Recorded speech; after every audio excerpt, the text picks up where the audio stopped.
question, c'est ai-je le droit de me révolter si on touche à ma liberté? Et notre groupe est commun. Et moi, sinon, je pense que ça dépend du contexte. Par exemple, si on t'empêche d'aller aux toilettes, tu vas pas te révolter.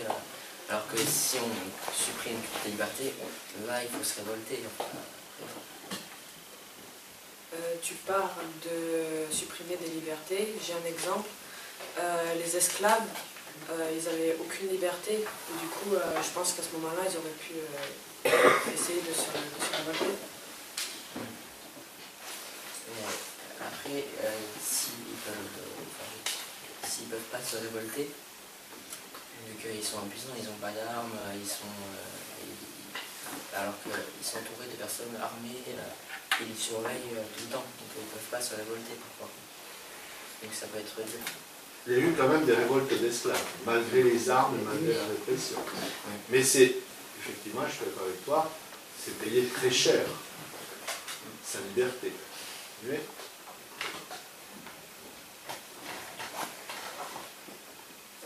Après, si vraiment on n'a plus de liberté, qu'on est complètement restreint, on ne peut rien faire, autant prendre sa chance, et même si on n'y arrive pas, on peut quand même essayer. Vous partagez tous cette opinion? Ça dépend des risques. Allez-y, développez. Si on est beaucoup à se révolter et que les autres sont plus puissants que nous, il y a des risques que ça échoue. Mais après, à un moment, quand on a plus de liberté, on n'a plus rien à perdre. Du coup, pour ceux qui n'ont plus de liberté, il faut qu'ils tentent leur chance. Voilà, je reprends l'argument qu'avance votre camarade. Est-ce que finalement il ne vaut mieux pas se résigner ou finalement se battre malgré tout? Les résistants n'étaient pas sûrs quand ils se sont engagés dans la résistance qu'ils allaient vaincre, hein. Ils se sont quand même battus, par exemple. Voilà. Et qu'est-ce qu'on met derrière? On va se révolter, pourquoi? Vos libertés, c'est vaste, hein, vous avez essayé de en parler. Mais voilà. Est-ce que malgré tout, voilà, la révolte vaut le coup? Et donner des exemples précis qui peuvent vous venir. Après, pour prendre l'exemple de la résistance, les résistants, ils se révoltaient, mais ils le faisaient dans leur clandestinité. Et du coup, ils avaient beaucoup moins de risques de se faire. Que ça échoue. C'est ce que je pense. Il y a aussi, en ce moment, à Hong Kong, en Chine, il y a une loi qui va être admise. Et cette loi va faire perdre certaines libertés à les Chinois. Et du coup, il y a beaucoup de manifestations assez violentes dans le... Oui, parce que cette loi prévoit que tout Chinois de Hong Kong aura la possibilité d'être jugé et mis en prison, non pas à Hong Kong, mais en Chine populaire, à côté, alors que leur droit était « je suis jugé et je suis en prison à Hong Kong si j'habite Hong Kong ». Et donc là, pour eux, c'est on menace une de leurs libertés, une de leurs droits.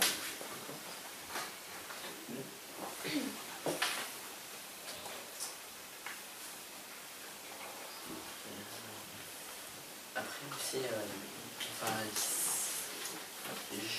je vois pas, j'ai pas très bien compris l'histoire de Hong Kong parce que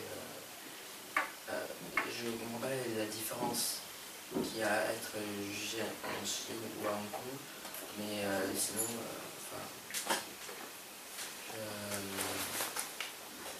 Alors, est-ce que quelqu'un peut l'expliquer parmi le groupe?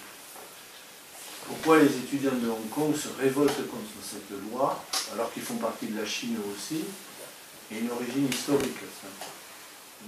C'est pas parce que Hong Kong, ils étaient anglophones.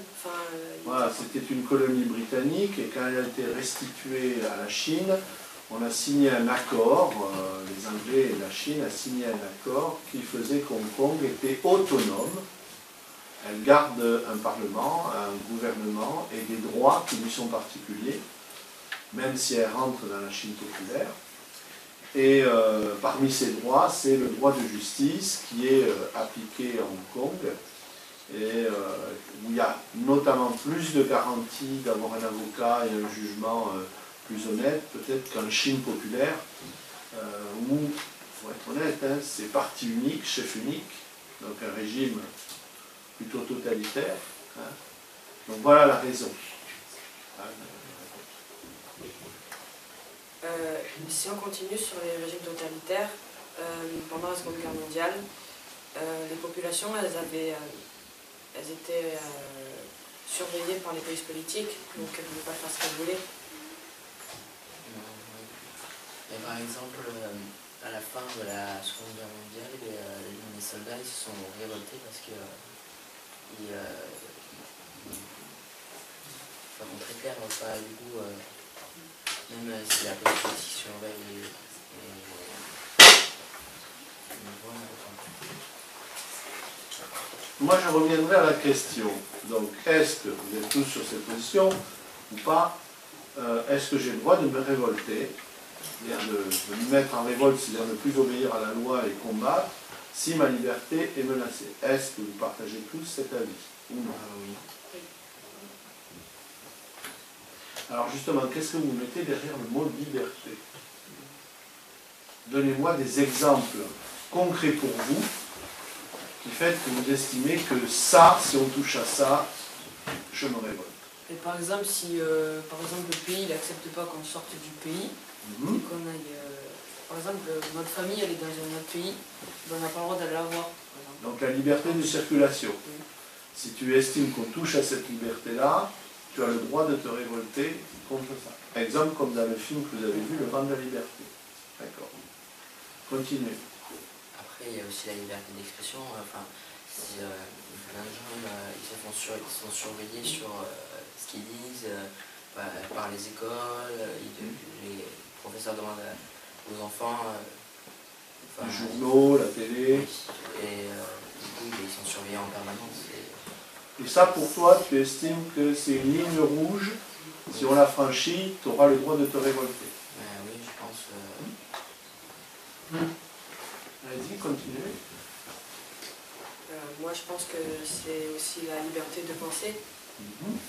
Parce que si on nous oblige à penser certaines choses, à vraiment être d'accord avec les autres. Et qu'est-ce qui concrètement, est-ce que tu as un élément concret que tu vois, que tu as en tête, où on t'obligerait à penser la même chose que les autres? Qu'est-ce que, par exemple, un exemple concret? Je n'ose pas t'en donner, mais je pense que c'est à la tête qui vont venir. On t'impose une idée, une façon de penser. Pendant la Seconde Guerre mondiale, les nazis, ils faisaient croire aux gens que les juifs c'était une sous-race. Donc ça pour toi c'est... Voilà, on essaie d'imposer une idée, l'antisémitisme. Et donc pour toi ça c'est où on désigne finalement un coupable, un bouc émissaire. Et donc pour toi c'est une ligne rouge. Oui. Est-ce que d'autres, parmi les camarades, ont d'autres éléments? Ce serait une ligne rouge pour qui? Les Allemands ou les Juifs? Parce que les Allemands, parfois, ils croient ce qu'on leur dit. Enfin, ils ne sont pas obligés de penser, parfois. Enfin, pour qui c'est une ligne rouge? Pour moi, c'est une ligne rouge pour les Allemands. Oui. Parce que s'ils ne pensaient pas comme tous les autres, eh ben, ils pouvaient être bannis. D'autant que pour imposer cette idée, comment on faisait pour l'imposer? On utilisait la propagande. La propagande. Ensuite, qu'est-ce qu'on faisait pour les plus jeunes? On les faisait rentrer dans les jeunesses. Oui. Et dernier élément, est-ce que l'école dispensait... Non. Si, l'école dispensait aussi ce message, c'est-à-dire elle imposait ce message dans ses classes. Le professeur enseignait ces idées-là. Donc pour vous, ça c'est imposer une façon de penser, désigner. Donc ça pour vous c'est une ligne rouge, où on désigne un coupable, on va dire.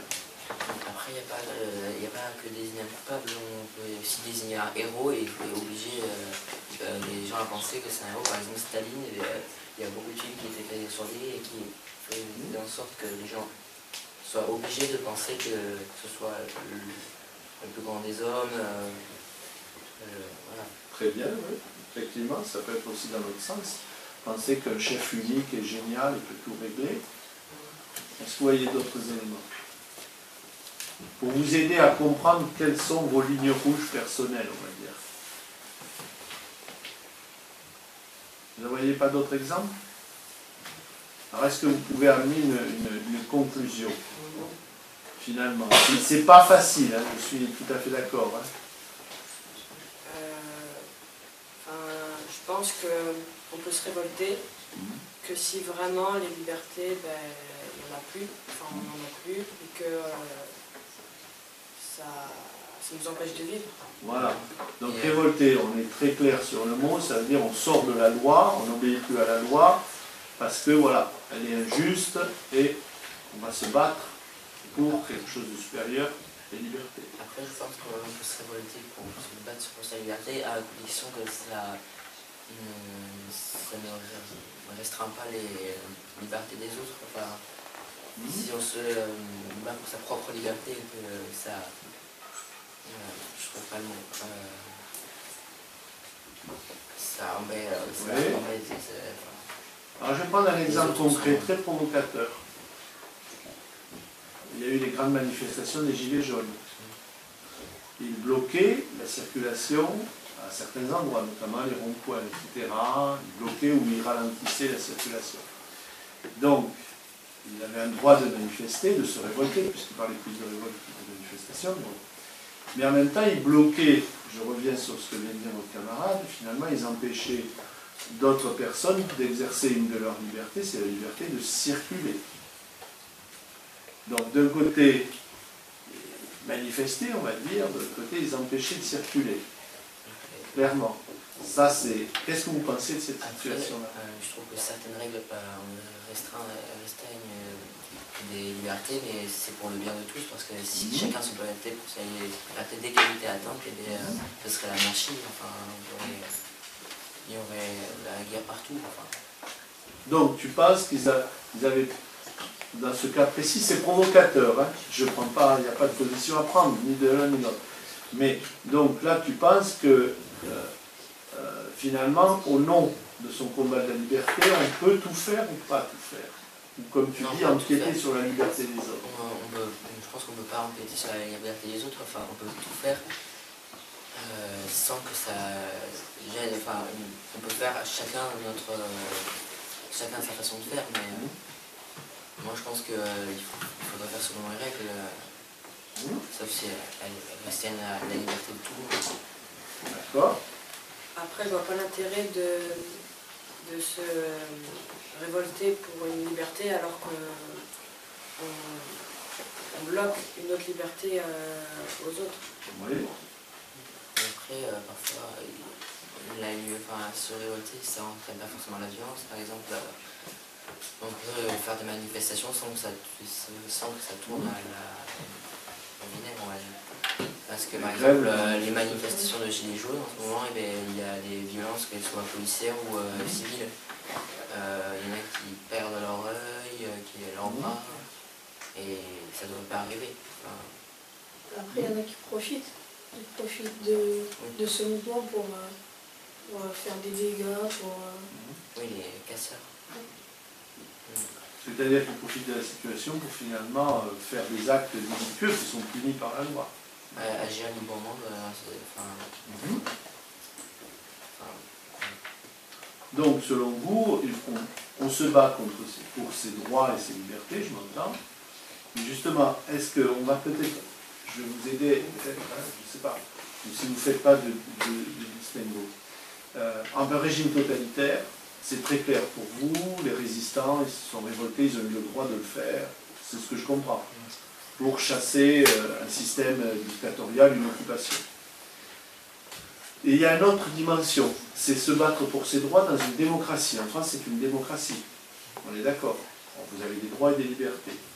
Et là, pour vous, ce que je comprends, il y a certaines lignes qu'il ne faut pas franchir, comme par exemple ne pas empêcher, je dirais, d'exercer la liberté des autres. Donc, c'est pour vous aider juste. Hein. à moins que je pose la question à tous, est-ce que pour vous, le fait, je dirais par exemple, être dans un régime totalitaire et être dans un État démocratique, est-ce que la révolte peut se mener de la même façon? La révolte ou la manifestation? Ouais, je pense pas, parce que dans un régime totalitaire, les libertés sont beaucoup plus supprimées. Enfin, il y a beaucoup plus de raisons de se révolter que dans une démocratie. Enfin, en démocratie, on peut manifester. Oui, on peut manifester sans qu'il y ait un combat. Enfin, ça ne peut pas être de la même manière, alors que dans un régime totalitaire, il faut absolument se battre. Sinon, parce que... Qu'est-ce que vous en pensez, les autres? Est-ce que vous faites une différence ou pour vous, non, il y a, dans tous les cas, nécessité de mener le combat jusqu'au bout et avec tous les moyens, quel que soit l'endroit? Qu'est-ce que vous pensez? Moi, je pense qu'il y a une différence. C'est pas les mêmes régimes. On a plus de liberté avec les démocraties. Et il y a certainement moins de raisons de se révolter. D'utiliser peut-être des formes violentes de révolte, puisqu'il y a quand même quelques droits.